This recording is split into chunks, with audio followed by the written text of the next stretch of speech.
Hey friends, Diane here. Dr. Chapman has tests in the back of this book, one for the man and one for the woman, so you can discover your love languages. Yet he cautions that there are two types of people that might find it hard to do so. One, if the person has been so emotionally full for so long, they may have difficulty narrowing down exactly which way their spouse loves them is their primary love language. A nice problem to have, right?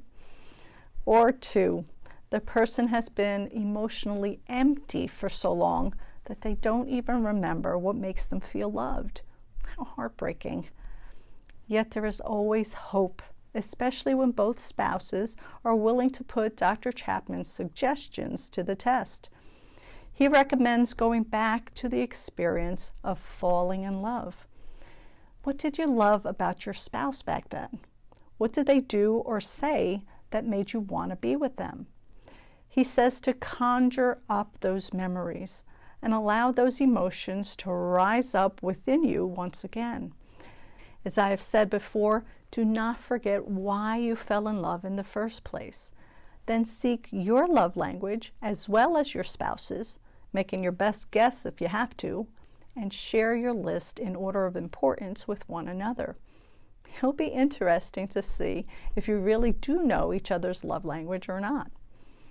Dr. Chapman then encourages all married couples, troubled or not, to play the following game 3 times a week for 3 weeks until you know each other's love language. He calls it the tank check. I'm not going to go through it because I really do recommend this book to all of you, married or not, but especially married. As a matter of fact, if you know someone who's going to get married, here is a great gift you can bless them with. As the joke goes, God desires the man and wife to become one, but it's the becoming that's the real challenge.